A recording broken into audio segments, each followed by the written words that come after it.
Alex Rowan, anytime. He clapped my shoulder like we'd been friends since kindergarten. At the fish counter, he cranked the variety show dial to 11, bargaining with the vendor, sliding from bro, cut me a deal to look at this face worth $5 off, right? The guy cracked up and actually shaved $5 off the price. Jay stared. Your mouth blessed by Buddha or something. Nah, Zane gloated, pure charisma. Sophie, quiet till now, murmured, charisma or Kevlar grade cheek? One beat of silence, then everyone burst out laughing. Leave it to Sophie, one sentence, sniper level roast.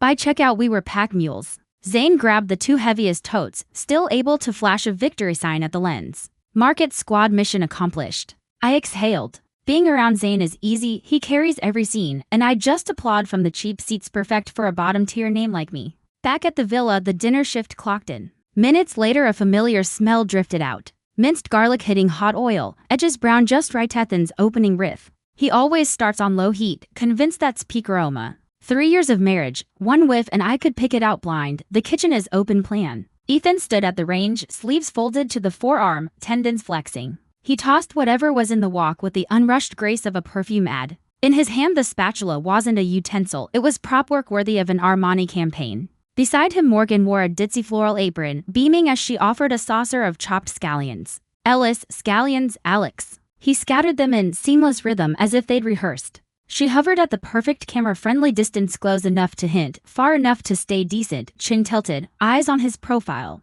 If I were directing I'd already be budgeting bonus scenes. Josie perched on a bar stool peeling garlic. Morgan, your knife skills are legit. You cook at home? A little, Morgan said modestly. Mom taught me, but after debut I quit practicing today. I'm embarrassing myself in front of Ellis. Ethan didn't bite, just kept stirring. Josie's gaze ping-ponged between them. A smirk blooming, I see everything, kids, her face said. Industry veteran, 2020's gossip vision. She'd already drafted 800 mental think pieces. Adrian occupied the living room sofa, apparently exiled from the cook zone. On the coffee table a pile of bok choy awaited. He was parting leaves like each had a will to bequeath. Zane strolled over. Thank God, Adrian exhaled. Any slower and this thing will be bald. Zane rolled up his sleeves. Allow a pro. I hustled over. Duty roster or not, idle hands bring live hate. I'd barely parked on the couch when Ethan spoke, Tessa. Low, casual, yet it sliced through clatter like a hot knife. I looked up reflexively. He held the spatula, expression blank, words lethal, come taste for salt. Taste for salt, harmless syllables in any kitchen. Coming from Ethan, directed at me, on camera I heard subtext layered 800 layers deep. The room hiccuped quiet. Not pin drop, but the hush of cats' rotating ears. Josie's garlic peeling hand paused, her eyes ping-ponged between us, a smirk curling. Oh ho, Ellis calls dibs. Morgan's smile froze a millisecond, her chopping slowed. I sat glued by invisible epoxy, brain whirring. Go, don't go? Go equals national television swallowing Ethan's food while every pixel is dissected, refuse, worse. A no-name guest rejecting Oscar-level generosity? Liv would flay me, Tessa thinks she's too good, no wonder she's a nobody. Plus Ethan's eyes telegraphed, defy me and I will make noise. On my way. I rose, cheeks aching from the fakest grin in California. Kitchen steps felt like a red carpet death march, eyes magnetized to my spine, especially Morgan's, cool, laser bright. In the wok, garlic bok choy, Riley green, crisp perfection. Ethan offered chopsticks, casual. Careful, hot. I blotted steam, nibbled. Garlic fragrant, salt exact, stock snap tender. He'd cooked it dozens of times, I could recognize it. Comatose, verdict? He asked. Really good. Short, generic, forgettable. Only really good? Brow lift. Translation, you moaned spectacular at home. Perspiration trickled under my blouse. Amazing, Ellis Michelin level. I turned the ham dial to 11 for the lens. Everybody hurry, limited time deliciousness. I pivoted to escape. His voice floated after. Try the soup, needs salt? Rooted again. Taste number 2 coming up. I ladled. Tomato egg drop, sweet sour ribbons. Classic textbook Ethan, fantastic. 2 thumbs, toothpaste commercial grin. Seriously, try it. I dumped the spoon and speed walked back to the sofa, grabbed bok choy like salvation. Zane leaned in. Ellis has a radar for you. Does he? I kept eyes on leaves. Oscar winners are polite, that's all. His tone oozed disbelief. I yanked harder at the stalks. Probably pity for the resident flop. Zane studied me, then let it drop with a loaded exhale. Between leaf shreds I peeked kitchenward.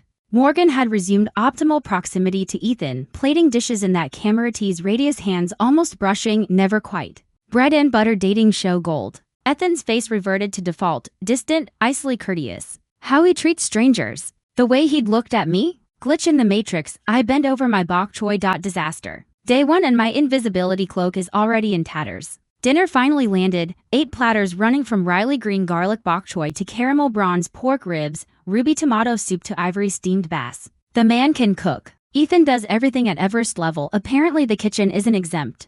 Zane dropped onto the bench. Grab seats, no assigned chairs. I aimed for the corner. Josie snagged my sleeve. Here, Tessa. Dead center, Zane on left, Josie on right. I'd barely settled when chair legs scraped opposite. Ethan sat down across from me. 4 dishes and 2 centerpiece orchids between us, yet his gaze traveled unimpeded, spotlight straight. I stared at my rice bowl, committed to sudden onset meditation. Food's up. Zane was the first to stab his chopsticks forward, snagging a chunk of pork ribs. 1 bite and he froze. Holy Rowan, watch the language, a producer warned from the side. Sorry, Zane apologized repeatedly, but the shock on his face didn't budge. These ribs are insane. Ellis, are you an Oscar winner or a flavor god? Not opening a restaurant is a crime. Ethan smiled. Eat as much as you like. Adrian took a piece next, after one chew his expression control short-circuited. Ellis, can I be your apprentice? I've never tasted ribs like this in my life. What have you been eating your whole life then? Jace added, landing the jab.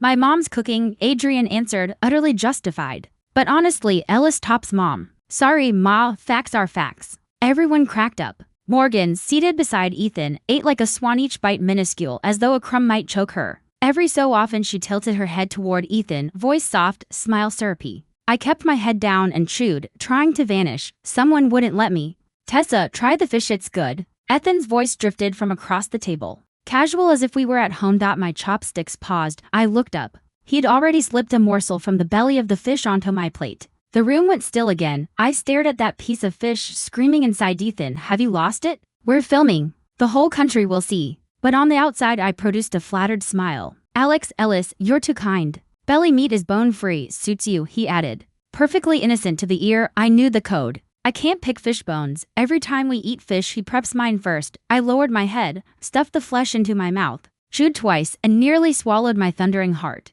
Josie watched, eyes glowing like twin floodlights. After dinner came cleanup. Ethan, head chef, naturally stayed in the kitchen. Morgan stayed too, claiming she'd share Ellis's load. Sophie stacked plates without a word, efficient and silent. Adrian and Jace exchanged glances, pampered as they usually are. They know how to look useful on camera, and started ferrying dishes. Zane was genuinely beat, melted on the sofa. You guys handle it, I'm off duty. I'd meant to help, but the kitchen looked crowded, so I collapsed beside Zane. In the living room he lay like a fish that had given up on life.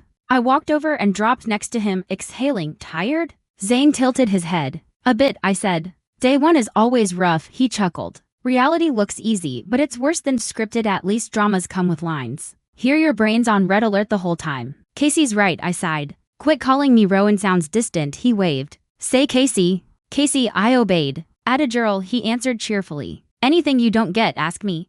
My face won't break cameras, but 10 years in this circus means I've seen every trick. I laughed. You look fine. Stop, that's charity, he clutched his chest. I've survived this long on pure shamelessness. He had me cackling. With Zane the air was light, no pressure, no eggshells, nothing like the storm surge that swamps me whenever Ethan is near. That night, production stirred the pot. Round 1 had been anonymous, round 2 flipped to full exposure. Each of us walked to a whiteboard, wrote a name, then flashed it to the room while cameras zoomed on every twitch. Morgan chose Ethan, Sophie chose Jace, Josie Adrian Morgan. Ethan stood, unhurried, wrote 2 letters without hesitation, Tessa. The hall fell silent for 2 whole beats. Josie's mouth made an O, pillow sliding from her lap. Adrian went statue, Jace lost control, eyebrows heading for hairline. Morgan's smile froze, a millisecond, but enough for the lens to trap. Only Sophie stayed neutral, flicking a curious glance my way. Zane barked a ho, and swung toward me, his eyes shouting I knew it.